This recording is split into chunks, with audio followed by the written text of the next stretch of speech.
If you want to see amazing and exciting duels, informative and entertaining top 10 lists, and everything else that's just great about the game of Yu-Gi-Oh!, you gotta watch the Capital G show.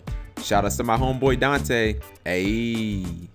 What's up YouTube, Capital G here. So we're looking at the Saber Force and Dark Legion contents. After all, these are released today, so I'm kind of surprised that it's taking this long to get full spoilers on these. I thought we would have had them, hell, maybe like even a week ago or something like that. But anyways, they're out, so you'll probably see some openings on YouTube. Maybe you go down to your local Target, Walmart, hobby card shop, and you can pick these up. But I'm gonna keep it 100,000% here. And I don't want the mood of this video to be completely somber, but it is what it is. I think that these are some of the worst starter decks that I've ever seen in my life. I've been playing this game for a very, very long time, and silly me, maybe it's unfair that I'm comparing them to the starter decks that I used to get, you know, like starter deck Kaiba and starter deck Joey and Pegasus. I never actually got the Yugi one, but I bought the other three.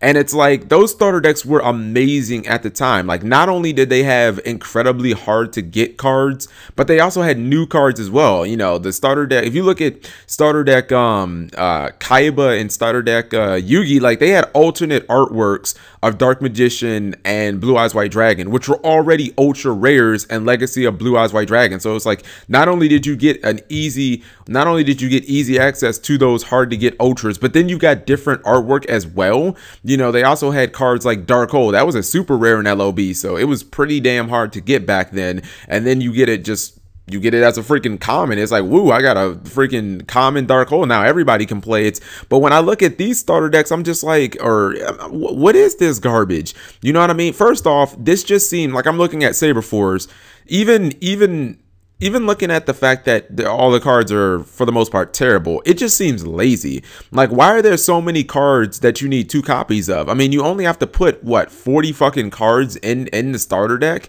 And you giving us, like, doubles of, like, half of the damn deck? I mean, Alexandrite Dragon, 2 copies. Mystical Elf, 2 copies. Cyber Dragon, 2 copies. Herald of Creation, 2 copies. Blade Knight, 2 copies. Mahavalo, 2 copies.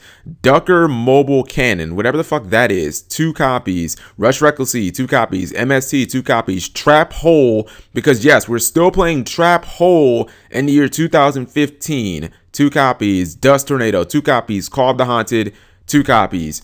What are you doing, Konami? That's like literally 25% of the deck, and it seems so lazy. I mean, do you really think that people need 2 copies of Herald of Creation in this deck? And what doesn't make sense is, like, this deck has absolutely no synergy. I mean, at what point are you going to be like, yeah, this Poison of the Old Man will work really good with this Kaiser Glider?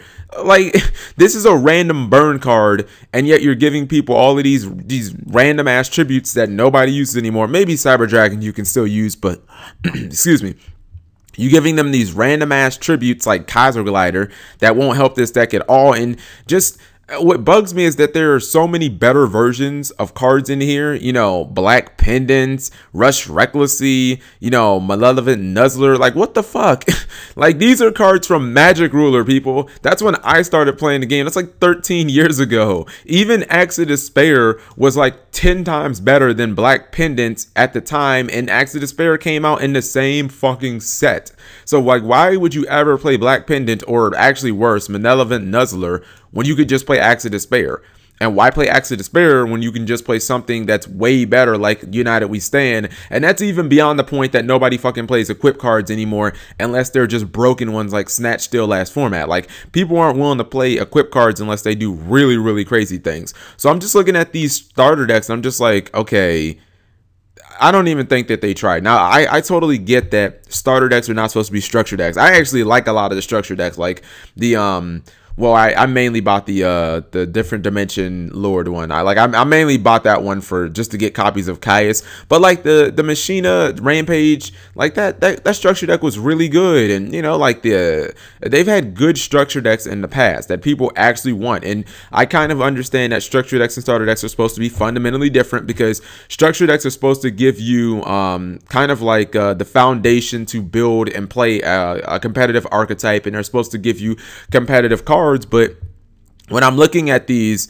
Goblin Elite Attack Force, Like, really? I mean, Grave Squirmer, Exploder Dragon. Like, it seems like you're going for two. Like, you have so many weird cards in here that don't make a lot of sense. Mad Archfiend. I'm pretty sure that what? Like, I don't even understand that. And then what's even stupider is why do the structure deck or the starter decks, which are supposed to be two completely different things, like why do they have some of the same cards? Like, why do they both have, okay, this one has Axe of Despair, but the other one doesn't. This one has Malevolent Nuzzler, but the other one has it too. So, I mean, you guys let me know. Maybe I'm being too harsh, but to be honest, these both look like shit. And I didn't really care about the Saber Force starter deck because I haven't watched Arc 5 yet, so I don't know who the guy is and who the main character. I have no idea who this person is. But with Dark Legion, I thought that, okay, wow, we're getting DDDs. I played against them on stream. I know how fun they are. I know that they can be really good. They basically have a Miracle Fusion that they can activate every single turn. It's a continuous card. I'm like, man, there's going to be some really good stuff in here. I was excited about this one because I thought it was going to have a lot of DDD stuff. It ends up having one DDD card and fucking nothing else. A whole bunch of Smashing Grounds and Monster Reincarnations and just a bunch of crappy cards. The Beast of Tawar, really?